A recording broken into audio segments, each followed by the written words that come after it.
Hello from Kingfisher, Oklahoma. Today we're looking at Deuteronomy 9 and 10, and I'm going to give you three things. First, this is a reminder. Deuteronomy is Moses standing in front of the second generation of Israel to come out of Egypt. The first one has died off. They're about ready to go in the promised land, and Moses, who can't go with them, is reminding them of all the things they need to know before they go in. Number one, Moses is speaking to the children of Israel, and he reminds them it is God who's going to get them there. He's going to take them in. It's by his power. In fact, he uses the phrase, God is a consuming fire. What a great visual. These giants will not faze God. These big walled cities don't matter to him. He is a consuming fire. And it's for his name's sake, not Israel's sake, that he's going to bring the people. We, as it says in here, are a stiff-necked people. We're rebellious. We do our own thing. We have a hard time following God. So it isn't on our merit that we make it places, but it is for God's glory and God's name. And that's the case for Israel here. Two, Moses reminds the people about what happened with the Ten Commandments. Moses went up on the mountain. 40 days and 40 nights he was up there. He says he didn't drink water for 40 days and 40 nights. He didn't eat food for 40 days and 40 nights. That is a miracle. He was in the presence of God. God hand wrote on these tablets the things that he needed to know. And he takes him down to the people only to find they're worshiping a golden calf and pretending that's what brought them out of Egypt. And Moses is so angry, he slams down the tablets, breaks them, and then ends up, there's a plague on the people. He grinds up the golden calf, sprinkles it in water, and makes the people drink it. But then he goes back up into the presence of God to get a second set of tablets. He's up there 40 days and 40 nights again. I don't know that it's consecutive. I don't know that that makes it 80 days and 80 nights in a row. But the point is that he has to do the whole process over again. 40 days and 40 more nights for the second set of tablets. And those go in the ark.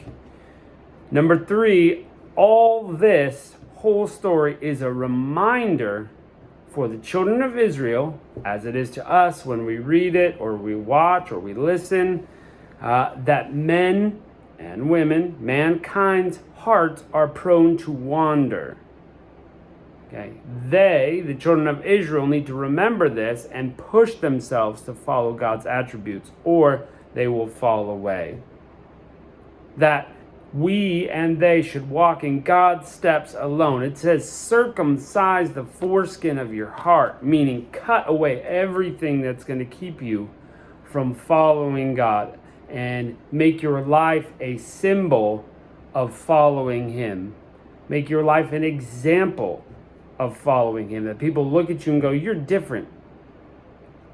It's because of God, not me. I'm a man. I'm prone to wander, but I try to live my life to point to God. That's what we should all be saying.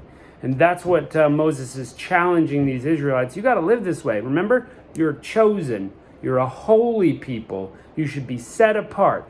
You should be different so that the nations go, wow, and want to worship God. Well, let's jump in here, chapter 9.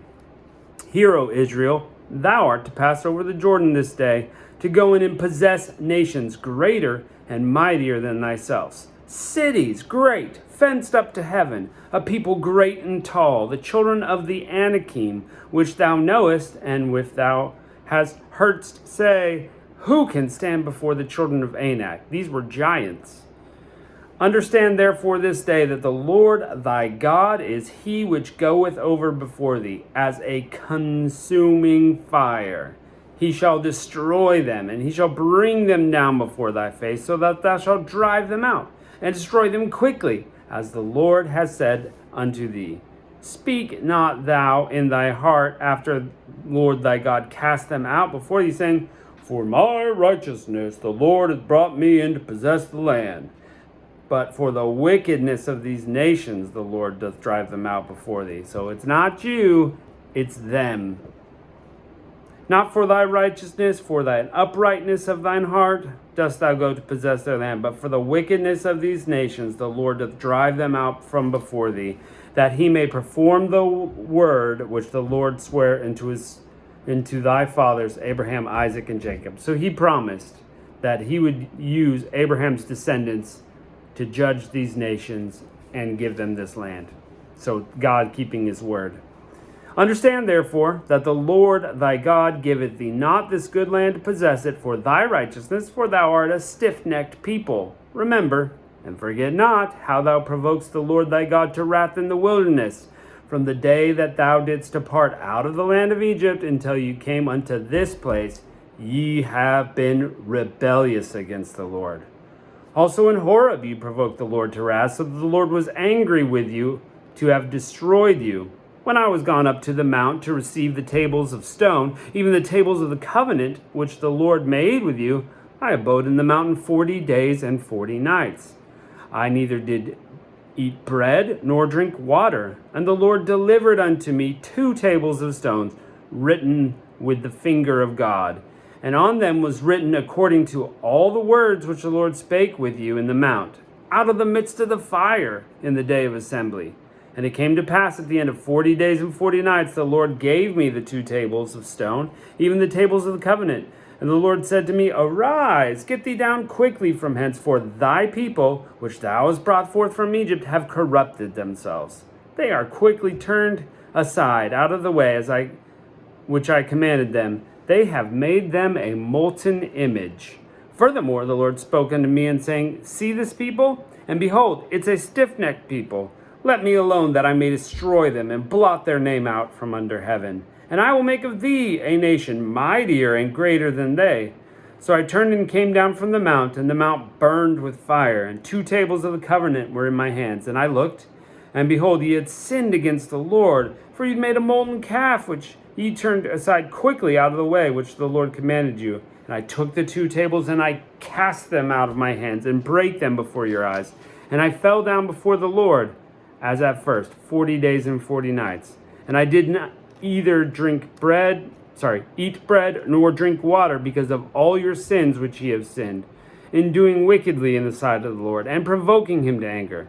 For I was afraid of the anger and the hot displeasure wherewith the Lord was wroth against you, to destroy you. But the Lord hearkened to me at that time also. If you remember, Moses interceded on behalf. He was praying that God would not kill the people.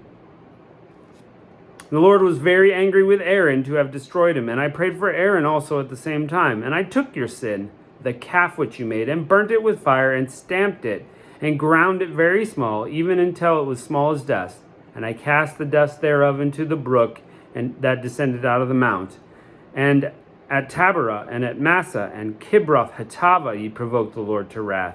Likewise, when the Lord sent you to Kadesh Barnea, saying, Go up, possess the land which I have given you, then you rebelled against the commandment of the Lord, and you believed him not, nor hearkened to his voice. And you have been rebellious against the Lord from the day that I knew you. Thus I fell down before the Lord 40 days and 40 nights, and I fell down at the first, because the Lord had said he would destroy you. And I prayed with the Lord, and said, Lord, destroy not thy people, thine inheritance, which thou redeemest through thy greatness, which thou hast brought forth from Egypt with a mighty hand. Remember thy servants, Abraham, Isaac, and Jacob. Look not on their stubbornness of this people, nor to the wickedness of their sin, lest the land which thou broughtest us out say, Because the Lord was not able to bring them into the land he promised them, and because he hated them, he hath brought them out to slay them in the wilderness. Yet they are thy people, and thine inheritance, which thou broughtest out with a mighty power and an outstretched arm. At that time, chapter 10, at that time the Lord said to me, Hew the 2 tables of stone like the first, and come up to me into the mountain, and make thee an ark of wood. And I will write on the tables the words that were on the first tables which thou breakest, and thou shalt put them in the ark. And I made an ark of shittim wood, and hewed 2 tables of stone like the first, and went up to the mount, having the 2 tables in my hand. And he wrote on the tables according to the first writing. Then the 10 commandments of the Lord the 10 commandments which the Lord spake to you on the mount, out of the midst of the fire, in the day of assembly. And the Lord gave them unto me. And I turned myself and came down from the mount, and put the tables in the ark which I had made. And there they be, as the Lord commanded me. And the children of Israel took their journey from Beeroth of the children of Jachin to Mosera.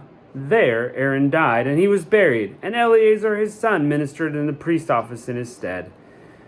From thence they journeyed to Gudgoda, and from Gudgoda to Jotbath, a land of rivers and waters. And the time the Lord separated the tribe of Levi to bear the ark of the covenant, to stand before the Lord and minister to him, and bless him in his name unto this day. Wherefore Levi hath no part in this inheritance, which his brethren, the Lord is his inheritance, according to which the Lord thy God promised him. If you remember, this was in Numbers and Leviticus. We see the separation of the Levites and the different duties that they do in the different families of Levi, what their assignment is and what they carry.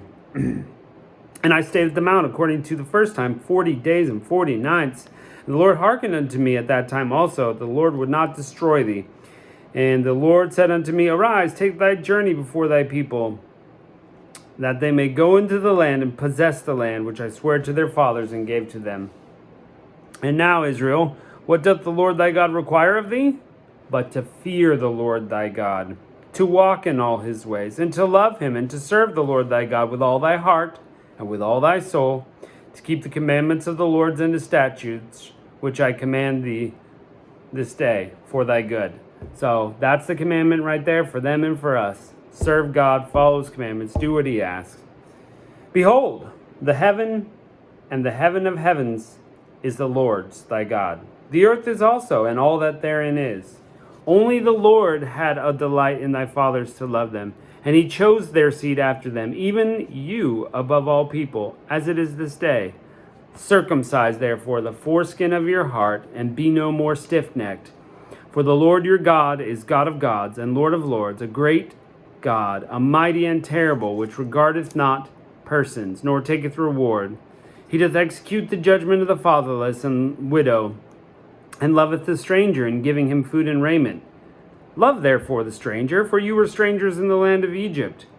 Thou shalt fear the Lord thy God, thou shalt serve, and him thou shalt cleave, and swear by his name. He is thy praise, he is thy God, and hath done for thee these great and terrible things which thine eyes have seen.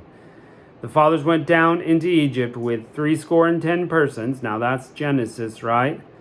With 70 persons they went down, and now the Lord hath made thee as stars of heaven for a multitude. Awesome. Well, join us next time. Catch you later.